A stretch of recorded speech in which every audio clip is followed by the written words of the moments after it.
ಇರಾನ್ನೊಂದಿಗಿನ ಯುದ್ಧದ ನಡುವೆನೇ ಇದೀಗ ಟ್ರಂಪ್ ಮತ್ತೆ ಗಾಜಾದತ್ತ ಗಮನ ಹರಿಸಿದ್ದಾರೆ.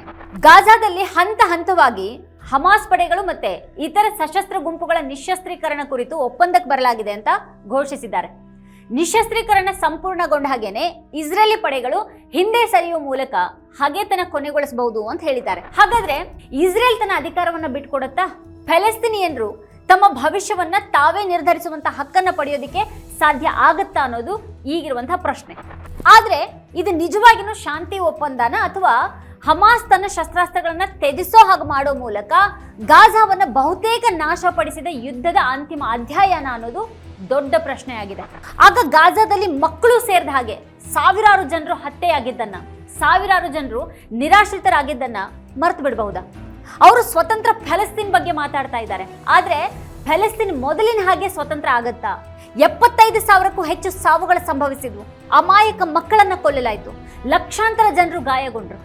ಮನೆಗಳು, ಆಸ್ಪತ್ರೆಗಳು, ಶಾಲೆಗಳು, ವಿಶ್ವವಿದ್ಯಾಲಯಗಳ ಧ್ವಂಸವನ್ನ ನಡೆಸಲಾಯಿತು. ಗಾಜಾದ ಬಹುಪಾಲು ಶಿಥಿಲಗೊಂಡಿತ್ತು. ಈಗ ಹಮಾಸ್ ಮತ್ತೆ ಇತರ ಸಶಸ್ತ್ರ ಗುಂಪುಗಳು ತಮ್ಮ ಶಸ್ತ್ರಾಸ್ತ್ರಗಳನ್ನ ಕೆಳಗಿಟ್ಟು ಶರಣಾಗೋದಿಕ್ಕೆ ಒಪ್ಕೊಂಡಿವೆ ಅಂತ ಟ್ರಂಪ್ ಹೇಳಿದ್ದಾರೆ. ಇದಕ್ಕೆ ಪ್ರತಿಯಾಗಿ ಇಸ್ರೇಲಿ ಸೈನ್ಯ ಹಂತ ಹಂತವಾಗಿ ಗಾಜಾದಿಂದ ಹಿಂದೆ ಸರಿಯುತ್ತೆ ಅಂತ ಹೇಳಿದ್ದಾರೆ. ಹಮಾಸ್ ತನ್ನ ಶಸ್ತ್ರಾಸ್ತ್ರಗಳನ್ನ ಕೆಳಗಿಟ್ಟು ಏನಾದ್ರೂ ಶರಣಾದ್ರೆ ಇಸ್ರೇಲ್ ಹಿಂದೆ ಸರಿಯುತ್ತೆ. ಆದ್ರೆ ಅಷ್ಟು ದೊಡ್ಡ ಮಟ್ಟದಲ್ಲಿ ನರಮೇಧ ನಡೆದು ಹೋಗಿದ್ರ ಹೊಣೆಯನ್ನ ಯಾರು ಹೊತ್ಕೊಳ್ತಾರೆ? ಶಾಂತಿಯ ಹೆಸರಿನಲ್ಲಿ ಹೊಣೆಗಾರಿಕೆ ಪ್ರಶ್ನೆಯನ್ನ ನಿಗ್ರಹಿಸಲಾಗಿದೆಯಾ?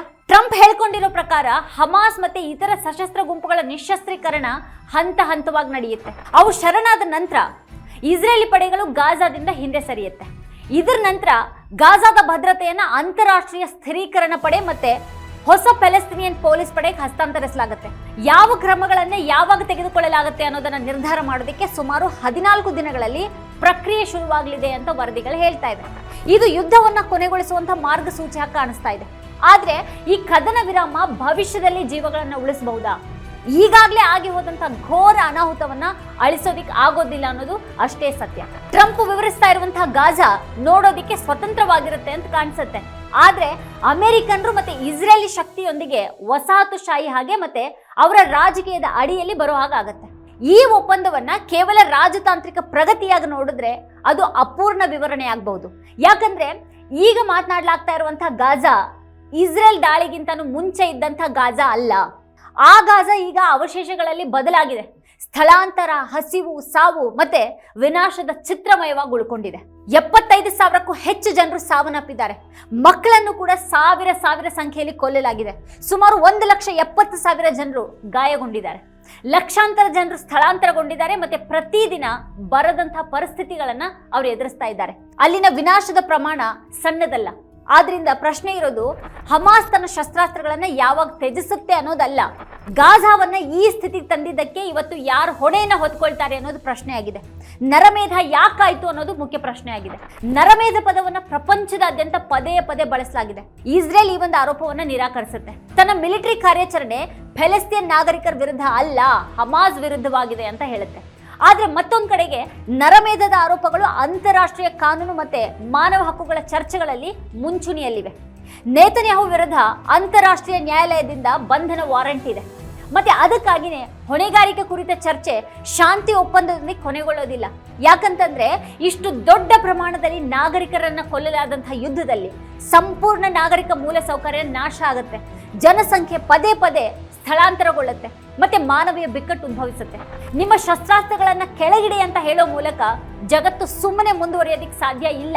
ಹೊಸ ಆರಂಭ ಅಗತ್ಯ ಇದೆ. ಆದ್ರೆ ನ್ಯಾಯನೂ ಕೂಡ ಅಷ್ಟೇ ಮುಖ್ಯ. ಈ ಒಪ್ಪಂದದ ದೊಡ್ಡ ರಾಜಕೀಯ ಸವಾಲು ಹಮಾಸ್ನ ನಿಶಸ್ತ್ರೀಕರಣ. ಟ್ರಂಪ್ ಹೇಳ್ತಾ ಇರೋದು ನಿಜಾನೇ ಆಗಿದ್ರೆ ಹಮಾಸ್ ಮತ್ತೆ ಇತರ ಸಶಸ್ತ್ರ ಗುಂಪುಗಳು ತಮ್ಮ ಶಸ್ತ್ರಾಸ್ತ್ರಗಳನ್ನ ಹಂತ ಹಂತವಾಗಿ ತ್ಯಜಿಸಬೇಕಾಗತ್ತೆ. ಆದ್ರೆ ಎಲ್ಲರೂ ಕೂಡ ಶಸ್ತ್ರಾಸ್ತ್ರಗಳನ್ನ ತ್ಯಜಿಸಿದ್ರು ಅನ್ನೋದು ಹೇಗೆ ಖಚಿತ ಆಗತ್ತೆ? ಅದನ್ನ ಯಾರು ಪರಿಶೀಲಿಸ್ತಾರೆ?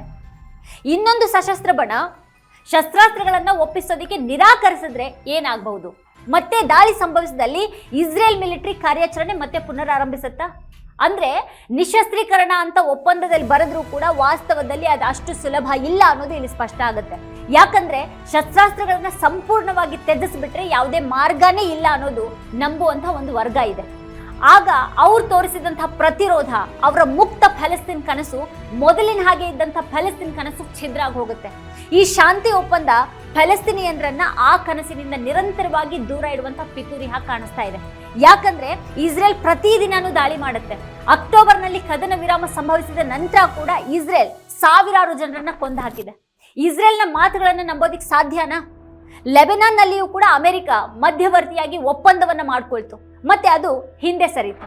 ಅಲ್ಲಿಯೂ ಕೂಡ ವಾಪಸಾತಿಯನ್ನ ಮುಖಾಮುಖಿ ಮೂಲಕ ಮಾಡಬೇಕಾಗಿತ್ತು, ಆದ್ರೆ ಇಸ್ರೇಲ್ ಪಡೆಗಳು ಹಿಂದೆ ಸರಿಲಿಲ್ಲ. ಇಲ್ಲಿ ಮತ್ತೊಂದು ಪ್ರಮುಖ ಅಂಶ ಏನು ಅಂತ ಅಂದ್ರೆ ಇಸ್ರೇಲ್ ಮಿಲಿಟರಿಯ ವಾಪಸಾತಿ ಏಕಕಾಲದಲ್ಲಿ ನಡೆಯೋದಿಲ್ಲ ಅಂತ ವರದಿಗಳು ಹೇಳ್ತವೆ. ಇಸ್ರೇಲ್ ಪಡೆಗಳು ಹಮಾಸ್ನ ನಿಶಸ್ತ್ರೀಕರಣದ ನಂತರ ಕ್ರಮೇಣ ಹಿಂದೆ ಸರಿಯುತ್ತವೆ. ಅಂದ್ರೆ ಎರಡೂ ಪ್ರಕ್ರಿಯೆಗಳು ಪರಸ್ಪರ ಸಂಬಂಧವನ್ನು ಹೊಂದಿವೆ. ಮತ್ತೆ ಇದರಲ್ಲಿ ಪರಸ್ಪರ ಅಪನಂಬಿಕೆಯ ದೊಡ್ಡ ಅಪಾಯ ಇದೆ. ನಾವು ಮೊದಲು ನಮ್ಮ ಶಸ್ತ್ರಾಸ್ತ್ರಗಳನ್ನ ಯಾಕೆ ತ್ಯಜಿಸಬೇಕು ಅಂತ ಹಮಾಸ್ ಕೇಳಬಹುದು. ಇಸ್ರೇಲ್ ಸೈನ್ಯ ಹಿಂದೆ ಸರಿದೇ ಇದ್ರೆ ನಾವ್ಯಾಕೆ ಹಿಂದೆ ಸರಿದಿದ್ದೀವಿ ಅನ್ನುವಂಥ ಒಂದು ಪ್ರಶ್ನೆ ಹೇಳಬಹುದು ಅವರಿಗೆ. ಹಮಾಸ್ ತನ್ನ ಶಸ್ತ್ರಾಸ್ತ್ರಗಳನ್ನ ನಿಜವಾಗಿಯೂ ತ್ಯಜಿಸುತ್ತೆ ಅಂತ ಅಂದುಕೊಂಡ್ರು ಕೂಡ ನಿಜವಾದ ಪರಿಶೀಲನೆ ಇಲ್ಲದೆ ಹೋದ್ರೆ ಒಂದು ಗುಂಡು ಅಥವಾ ಒಂದು ರಾಕೆಟ್ ಹಾರಿದ್ರೂ ಕೂಡ ತಿಂಗಳುಗಳ ರಾಜತಾಂತ್ರಿಕತೆ ಕೆಲವೇ ಗಂಟೆಗಳಲ್ಲಿ ಕೊನೆಯಾಗಬಹುದು. ಯಾಕಂದ್ರೆ ಇಸ್ರೇಲ್ ಪ್ರತಿದಿನನೂ ದಾಳಿ ಮಾಡುತ್ತೆ, ಮತ್ತೆ ಅದು ಏನನ್ನೂ ಒಪ್ಕೊಂಡಿದ್ದಿಲ್ಲ. ಅದು ಗಾಜಾ ಜನರನ್ನ ತಾನು ಬಯಸಿದಾಗೆಲ್ಲಾನು ಕೊಲ್ಲುತ್ತೆ. ಸತ್ಯವನ್ನ ಹೇಳದೇ ಇರೋ ತಡೆಯೋದಿಕ್ಕೆ ಪತ್ರಕರ್ತರನ್ನು ಕೂಡ ಕೊಲ್ಲಲಾಗತ್ತೆ. ಹೀಗಿರುವಾಗ ಯಾರ ಭವಿಷ್ಯದ ಬಗ್ಗೆ ಮಾತನಾಡಲಾಗ್ತಾ ಇದೆ, ಯಾರ ಭವಿಷ್ಯದ ಬಗ್ಗೆ ನಿರ್ಧಾರ ಮಾಡಲಾಗ್ತಾ ಇದೆ ಅನ್ನೋದು ಈಗಿರುವಂತಹ ಪ್ರಶ್ನೆ. ಇಲ್ಲಿ ಫಲಸ್ತೀನಿಯನ್ರನ್ನ ಯಾರಾದ್ರೂ ಕೇಳಿದಾರಾ? ಇದು ಬಹಳ ಮುಖ್ಯವಾದಂತಹ ಪ್ರಶ್ನೆ ಆಗುತ್ತೆ. ಟ್ರಂಪ್ ಬಗ್ಗೆ ಮಾತನಾಡಲಾಗ್ತಾ ಇದೆ, ಇಸ್ರೇಲ್ ಬಗ್ಗೆ ಮಾತಾಡಲಾಗ್ತಾ ಇದೆ, ಹಮಾಸ್ ಬಗ್ಗೆ ಹೇಳಲಾಗ್ತಾ ಇದೆ, ಅಂತಾರಾಷ್ಟ್ರೀಯ ಸ್ಥಿರೀಕರಣ ಪಡೆಯ ಬಗ್ಗೆ ಮಾತನಾಡಲಾಗ್ತಾ ಇದೆ. ಆದ್ರೆ ಗಾಜಾದಲ್ಲಿ ಸಾಮಾನ್ಯ ಫಲಸ್ತೀನಿಯನ್ರ ಧ್ವನಿ ಎಲ್ಲಿದೆ ಇವತ್ತು? ಯುದ್ಧದಿಂದ ಎಲ್ಲವನ್ನ ಕಳ್ಕೊಂಡವರ ಮಾತುಗಳು ಎಲ್ಲಿವೆ? ಹೊಸ ಫಲಸ್ತೀನಿಯನ್ ತಾಂತ್ರಿಕ ಸರ್ಕಾರವನ್ನ ರಚನೆ ಮಾಡೋದ್ರ ಬಗ್ಗೆ ಚರ್ಚೆ ನಡೀತಾ ಇದೆ. ಆದ್ರೆ ಸರ್ಕಾರ ಅಂತಾರಾಷ್ಟ್ರೀಯ ಅನುಮೋದನೆಯಿಂದ ಮಾತ್ರನೇ ಕಾನೂನುಬದ್ಧ ಆಗೋದಿಲ್ಲ. ಅದಕ್ಕೆ ಫಲಸ್ತೀನಿಯನ್ ಜನರ ಕಾನೂನು ಬದ್ಧತೆಯೂ ಕೂಡ ಬೇಕಾಗತ್ತೆ. ಗಾಜಾದ ಭವಿಷ್ಯವನ್ನ ವಾಷಿಂಗ್ಟನ್, ಟೆಲ್ ಅವೀವ್ ಮತ್ತೆ ಇತರ ದೇಶಗಳ ಉನ್ನತ ಕಚೇರಿಗಳಲ್ಲಿ ನಿರ್ಧಾರ ಮಾಡಿದ್ರೆ, ಮತ್ತೆ ಫಲಸ್ತೀನಿಯನ್ರು ಆ ನಿರ್ಧಾರವನ್ನ ಸರಳವಾಗಿ ಒಪ್ಕೊಂಡ್ಬಿಟ್ರೆ ಅದನ್ನ ಅವ್ರ ತೀರ್ಮಾನ ಅಂತ ಹೇಗೆ ಕರೆಯೋದಕ್ಕೆ ಸಾಧ್ಯ ಆಗತ್ತೆ? ಅಂತಾರಾಷ್ಟ್ರೀಯ ಪಡೆಯನ್ನ ರಚನೆ ಮಾಡೋದಕ್ಕೆ ಪ್ರಯತ್ನಗಳು ನಡೀತಾ ಇವೆ, ಚರ್ಚೆಗಳು ಕೂಡ ಆಗ್ತಾ ಇವೆ. ಇದರಲ್ಲಿ ಭಾಗಿಯಾಗಿರುವಂತಹ ಜನ ಯಾರು? ಟ್ರಂಪ್, ನೇತನ್ಯಾಹು, ಮಾರ್ಕೊ ರೂಬಿಯೋ ಮತ್ತೆ ಮಾಜಿ ಬ್ರಿಟಿಷ್ ಪ್ರಧಾನಿ ಟೋನಿ ಬ್ಲೇರ್, ಇವರೆಲ್ಲರೂ ಕೂಡ ಅಲ್ಲಿದ್ದಾರೆ. ಆದ್ರೆ ಫಲಸ್ತೀನಿಯನ್ರು ಎಲ್ಲಿದ್ದಾರೆ? ಇಲ್ಲಿ ಹಮಾಸ್ ನಾಯಕತ್ವ ಅನ್ನೋದು ಎಲ್ಲಿದೆ? ಈ ಅಂತಾರಾಷ್ಟ್ರೀಯ ಸ್ಥಿರೀಕರಣ ಪಡೆ ಇಸ್ರೇಲಿ ಸೈನ್ಯವನ್ನ ಹಿಂದಕ್ಕೆ ಕಳಿಸಿ ಭದ್ರತೆಯನ್ನ ತಾನು ವಹಿಸಿಕೊಳ್ಳುತ್ತೆ. ಆದ್ರೆ ಈ ಪಡೆಯಲ್ಲಿ ಯಾವ ದೇಶಗಳು ಭಾಗಿಯಾಗ್ತವೆ? ಆ ಪಡೆಗೆ ಆದೇಶ ನೀಡೋರು ಯಾರು? ಫಲಸ್ತೀನಿಯನ್ರು ಅದರ ವಿರುದ್ಧ ಏನಾದ್ರೂ ಪ್ರತಿಭಟನೆ ನಡೆಸಿದ್ರೆ ಏನಾಗತ್ತೆ? ತಪ್ಪು ನಿರ್ಧಾರಗಳನ್ನ ತೆಗೆದುಕೊಂಡ್ರೆ, ಯಾರೊಬ್ಬರ ಮನೆಗೆ ನುಗ್ಗಿ ಯಾರನ್ನ ಬೇಕಾದ್ರೂ ಅಪಹರಿಸಿದ್ರೆ, ಮಾನವ ಹಕ್ಕುಗಳನ್ನ ಉಲ್ಲಂಘಿಸಿದ್ರೆ ಫಲಸ್ತೀನಿಯನ್ರು ನಿಸ್ಸಂದೇಹವಾಗಿ ಪ್ರಶ್ನೆಗಳನ್ನ ಎತ್ತುತ್ತಾರೆ. ಇಸ್ರೇಲಿ ಪಡೆಗಳು ಮತ್ತೆ ಫಲಸ್ತೀನಿಯನ್ ಭದ್ರತೆಯ ನಡುವೆ ವಿವಾದ ಉಂಟಾದ್ರೆ ಅಂತಿಮ ಅಧಿಕಾರ ಯಾರಿಗಿರುತ್ತೆ? ಇಲ್ಲಿ ಈ ಪಡೆ ಫಲಸ್ತೀನಿಯನ್ ಸಾರ್ವಭೌಮತ್ವಕ್ಕೆ ಸೇತುವೆಯಾಗಿ ಕೆಲಸ ಮಾಡುತ್ತಾ ಅನ್ನೋದು ಅತ್ಯಂತ ಮುಖ್ಯವಾದಂತಹ ಪ್ರಶ್ನೆಯಾಗಿದೆ. ಗಾಜಾ ಹೊಸ ಬಾಹ್ಯ ನಿಯಂತ್ರಣಕ್ಕೆ ಒಳಪಡಲಿದೆ ಅಂತ ಹೇಳಲಾಗ್ತಾ ಇದೆ. ಅಂದ್ರೆ ಗಾಜಾದಲ್ಲಿ ಏನೇ ನಡೆದ್ರೂ ಕೂಡ ಅದರ ಹಿಡಿತ ಹೊರಗಿನವ್ರ ಕೈಯಲ್ಲಿರುತ್ತೆ. ಈ ಪ್ರಶ್ನೆಗಳಿಗೆ ಉತ್ತರಗಳು ಸಿಗ್ಬೇಕಾಗಿರೋದು ಈಗ ಬಹಳ ಮುಖ್ಯ ಆಗಿದೆ. ಯಾಕಂದ್ರೆ ಈ ತಾತ್ಕಾಲಿಕ ಅಂತಾರಾಷ್ಟ್ರೀಯ ವ್ಯವಸ್ಥೆಗಳು ಹೆಚ್ಚಾಗಿ ವರ್ಷಗಳವರೆಗೆ ತಾತ್ಕಾಲಿಕವಾಗಿರ್ತವೆ ಅನ್ನೋದನ್ನ ಇತಿಹಾಸ ನಮಗೆ ತೋರಿಸಿದೆ. ಈಗ ಇರಾನ್ ಕೂಡ ಇದರಲ್ಲಿ ಭಾಗಿಯಾಗಿದೆ. ಹಿರಿಯ ಅಮೆರಿಕನ್ ಅಧಿಕಾರಿಯೊಬ್ಬರು ಹಮಾಸ್ ಈ ಪ್ರಸ್ತಾಪವನ್ನ ಸ್ವೀಕರಿಸೋದನ್ನ ಇರಾನ್ ಬಯಸೋದಿಲ್ಲ ಅಂತ ಹೇಳಿದ್ದಾರೆ. ಒಪ್ಪಂದವನ್ನ ಆತುರದಿಂದ ಒಪ್ಕೊಳ್ಬೇಡಿ ಅಂತ IRGC ಅಧಿಕಾರಿಗಳು ಹಮಾಸ್ ನಿಯೋಗಕ್ಕೆ ಹೇಳಿದ್ದಾರೆ ಅಂತ ಹೇಳಲಾಗಿದೆ. ಇದು ಎಷ್ಟು ನಿಜ ಅನ್ನೋದು ಇನ್ನೂ ಖಚಿತ ಆಗ್ಬೇಕಾಗಿದೆ. ಆದ್ರೆ ಇದು ನಿಜಾನೇ ಆಗಿದ್ರೆ ಖಂಡಿತವಾಗಿಯೂ ಮಧ್ಯಪ್ರಾಚ್ಯದಲ್ಲಿ ಬದಲಾಗ್ತಾ ಇರುವಂತಹ ಅಧಿಕಾರ ಸಮತೋಲನವನ್ನ ಇದು ಸೂಚಿಸುತ್ತೆ. ಟ್ರಂಪ್ ಏನು ಹಮಾಸ್ ನಿಶಸ್ತ್ರೀಕರಣದ ಬಗ್ಗೆ ಘೋಷಣೆ ಮಾಡಿಬಿಟ್ಟಿದ್ದಾರೆ, ಆದ್ರೆ ಹಮಾಸ್ ಇದಕ್ಕೆ ಒಪ್ಪುತ್ತಾ? ಟ್ರಂಪ್ ತನ್ನನ್ನ ತಾನು ಶಾಂತಿ ಪ್ರಿಯ ಅಂತ ತೋರಿಸ್ಕೊಳ್ತಾ ಇದ್ದಾರೆ. ಯುದ್ಧ ನಿಜವಾಗಿಯೂ ನಿಂತ್ರೆ, ನಾಗರಿಕ ಹತ್ಯೆ ನಿಂತ್ರೆ, ಮತ್ತೆ ಮಾನವೀಯ ನೆರವು ಸಂಪೂರ್ಣವಾಗಿ ತಲುಪಿದ್ರೆ ಅದು ಖಂಡಿತವಾಗಿಯೂ ಮಹತ್ವದಾಗಿರುತ್ತೆ. ಆದ್ರೆ ಅಮೆರಿಕದ ಪಾತ್ರವನ್ನು ಕೂಡ ಇಲ್ಲಿ ಪ್ರಶ್ನೆ ಮಾಡಲೇಬೇಕು. ಯಾಕಂದ್ರೆ ಪ್ರಪಂಚದಾದ್ಯಂತ ಹಲವು ಗಂಭೀರ ಪ್ರಶ್ನೆಗಳು ಮತ್ತೆ ಆರೋಪಗಳನ್ನ ಹುಟ್ಟುಹಾಕಿರುವಂತಹ ಇಸ್ರೇಲ್ ಮಿಲಿಟರಿ ಕಾರ್ಯಾಚರಣೆಯಲ್ಲಿ ಇಸ್ರೇಲ್ನ ಬೆಂಬಲಕ್ಕಿರೋದು ಅಮೆರಿಕಾನೇ. ಆದ್ರಿಂದಾಗಿ ವಾಷಿಂಗ್ಟನ್ ಈಗ ಶಾಂತಿಯ ಮಾತಾಡ್ತಾ ಇದ್ರೆ ಗಾಜಾ ನಾಶವಾಗ್ತಾ ಇದ್ದಾಗ ಅದಕ್ಕೆ ಜವಾಬ್ದಾರಿ ಇರಲಿಲ್ವಾ?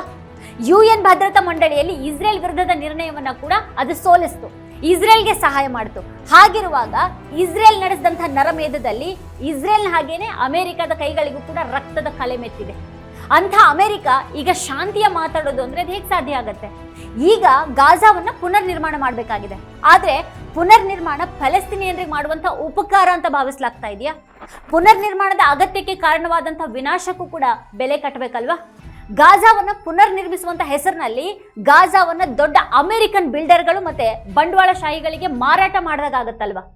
ಪುನರ್ ನಿರ್ಮಾಣದ ಹೆಸರಿನಲ್ಲಿ ಅದರ ಸಂಪನ್ಮೂಲಗಳನ್ನ ವಶಪಡಿಸಿಕೊಳ್ಳೋದು ನಡೆಯುತ್ತಲ್ವಾ? ಗಾಜಾದಲ್ಲಿ ಕಟ್ಟಡಗಳನ್ನ ಸರಳವಾಗಿ ಪುನರ್ ನಿರ್ಮಿಸೋದಷ್ಟೇ ಸಾಕಾಗೋದಿಲ್ಲ. ಶಾಲೆಗಳನ್ನ ನಿರ್ಮಿಸಬಹುದು, ರಸ್ತೆಗಳನ್ನ ಪುನರ್ ನಿರ್ಮಿಸಬಹುದು, ಆಸ್ಪತ್ರೆಯನ್ನ ಪುನರ್ ನಿರ್ಮಿಸಬಹುದು. ಆದ್ರೆ ತನ್ನ ಇಡೀ ಕುಟುಂಬವನ್ನ ಕಳ್ಕೊಂಡಂತಹ ಮಗುವಿನ ಜೀವನವನ್ನ ಹೇಗಿಲ್ಲಿ ಪುನರ್ ನಿರ್ಮಿಸೋದಕ್ಕೆ ಸಾಧ್ಯ ಇದೆ? 3 ತಲೆಮಾರುಗಳನ್ನ ಕಳೆದುಕೊಂಡಂತಹ ಕುಟುಂಬವನ್ನ ಯಾರು ಪುನರ್ ನಿರ್ಮಿಸ್ತಾರೆ? ಇದು ಗಾಜಾದ ಮುಂಬರುವಂತಹ ದೊಡ್ಡ ದುರಂತ ಆಗಬಹುದು.